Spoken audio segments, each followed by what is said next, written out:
Esse livro aqui diz que quase tudo o que a gente sabe sobre o sucesso está errado. Então vamos ver qual é a verdadeira visão que a gente deve ter e quais são as grandes ideias que eu encontrei aqui dentro. Beleza, pessoal? Sejam muito bem-vindos a mais um episódio de Livros para Empreendedores. E hoje a gente vai falar desse livro aqui, A Surpreendente Ciência do Sucesso, do Eric Barker. Uma das primeiras ideias que eu já queria começar destacando é sobre a questão que ele traz do desempenho das pessoas na escola e a relação que isso tem com o desenvolvimento profissional delas. Ele diz que as escolas têm um sistema falho. Por que falho? Porque realmente tu deve apresentar a melhor performance possível em tudo. Algo que para ser muito bom, para ser bem sucedido no mercado profissional, isso não é exigido. Bem pelo contrário, para que tu seja muito bem pago em algo, é porque tu tem que ser extremamente especialista naquele assunto. E que se tu pegar esse modelo que hoje em dia é verdadeiro, e sempre foi na verdade, aplicado na escola, não dá certo. Digamos que uma criança gosta muito de estudar geografia. Ela é apaixonada pelo tema e diz que quer estudar isso todos os dias do ano. Com certeza, no final do ano, ela vai tirar 10 em geografia, porque ela é excelente nisso. Mas a nota que ela vai apresentar em todas as outras matérias não são boas, obrigando essa criança a fazer com que ela deixe a matéria que ela gosta de lado, talvez até piore a performance dela, para realmente conseguir equilibrar todas as outras que são necessárias para passar de ano. Então, uma primeira visão que ele já nos mostra que está errada é essa questão da obediência e de não se dar conta dessas coisas enquanto a pessoa vai crescendo. Ele nos traz de exemplo um pianista chamado Goulet, eu acho que era o nome dele, onde o entrevistador falou para ele: o que tu diria para pessoas que querem ser, por exemplo, um artista muito bem sucedido que nem você? E esse pianista disse: tu deve desistir de todas as outras coisas. E o que o autor quer nos trazer aqui é que a gente saiba que, às vezes, na vida é normal tu não conseguir manter tudo da média para cima como tu fazia na escola. E que realmente esse modelo, talvez, para uma pessoa que quer se desenvolver muito bem pelo lado profissional, não vai funcionar. Porque a pessoa tem que estar muito dedicada para aquilo ali. Uma próxima pergunta que o autor nos traz é o seguinte: os bonzinhos só se dão mal? Então ele começa a explicar a diferença entre as pessoas que são consideradas boazinhas e as pessoas que são consideradas arrogantes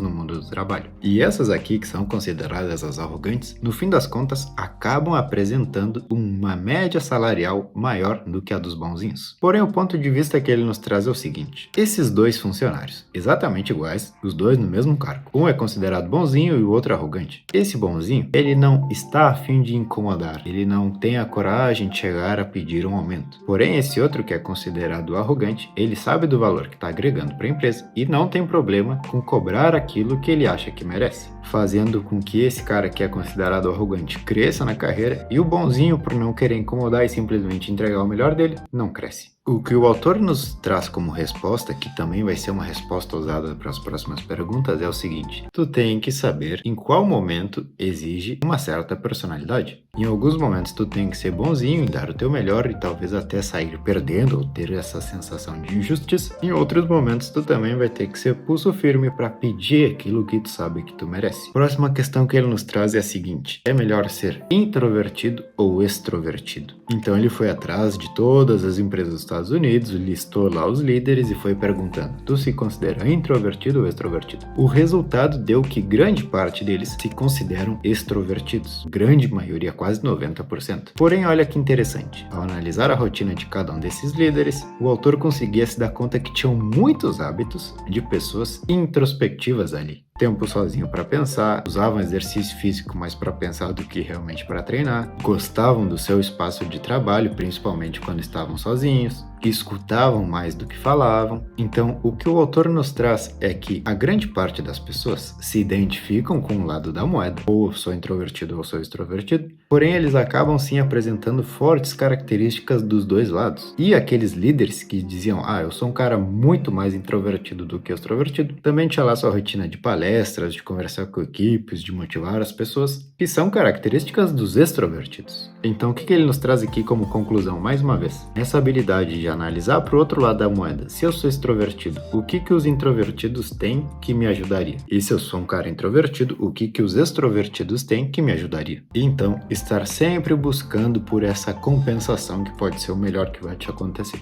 E uma terceira pergunta que ele nos traz é a seguinte: é melhor eu trabalhar incansavelmente ou eu prezar pela qualidade de vida? E mais uma vez ele chegava à mesma conclusão: a gente tem que estar sempre evitando os extremos, a gente tem que estar sempre no meio e sempre tomando decisões momentâneas. Ou seja, se eu digo que eu sou um cara que trabalho muito, não é que eu trabalho muito para sempre. Eu percebo que neste momento eu preciso trabalhar bastante, beleza? Ou eu vejo que nesse momento eu preciso ser uma pessoa extrovertida, beleza? Ou eu percebo que nesse momento eu preciso ser um pouco mais pulso firme com minhas decisões do que eu quero, beleza? Então, se em algum momento tu começar a pensar sobre ti, se tu é uma pessoa que vai mais para esse lado ou para aquele, lembra desse livro e saiba que a resposta é sempre depende. Depende da situação, depende do momento, depende do que aquilo ali está exigindo de ti. E que tu sempre consiga se moldar para conseguir passar pelaquela situação da melhor forma possível.